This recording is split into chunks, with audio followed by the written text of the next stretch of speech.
And so I've seen people, I mentioned Thomas Jefferson over the weekend, and one of my friends was like, oh, he owned slaves. No question. Flawed man of his time.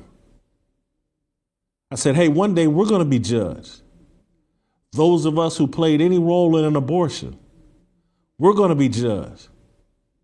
Man, you lived in a time where abortion was legal and people fought for its right, and it was sold as a fundamental right, a woman's choice, and blah, blah, blah. And many of us paid for or encouraged women to get abortions. Reaching up into a woman's body, snatching out a baby and crushing it. How you think God's going to stack that up against slavery? Those are the times we live in. We're no better than Thomas Jefferson. And so Thomas Jefferson is capable of writing a God-inspired document despite being flawed himself. And if you're not smart enough to realize that the documents that founded this country were written intentionally in a way to undo slavery, shame on you and shame on the teachers that taught you. Anybody with a brain can look at the founding documents and see they were intentionally written in a way to improve this country and send it down a path that God intended. Those documents were not perfect, but they were inspired by a biblical worldview. They were written by flawed men. We're all flawed. Men no different than you and me. But some men have the ability to put their flaws aside for moments, for time periods, and hear God and come up with concepts and ideas that are consistent with God's values.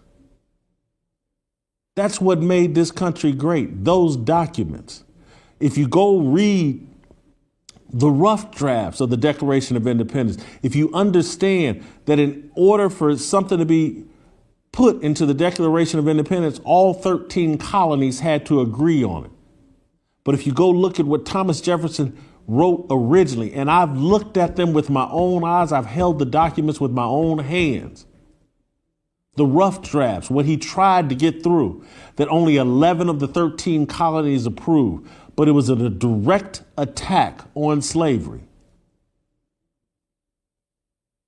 And then the kernels of that, the remnants that he was able to sneak in, all men are created equal. It was done intentionally to end slavery and put America on a course that was more consistent with God's values. And he did that despite, just because he participated in it didn't mean he didn't know it was wrong.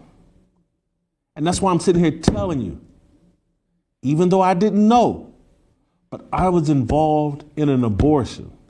I impregnated the woman. I know abortion is wrong. But I was a participant in one.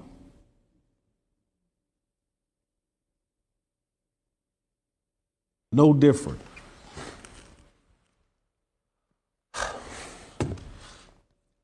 I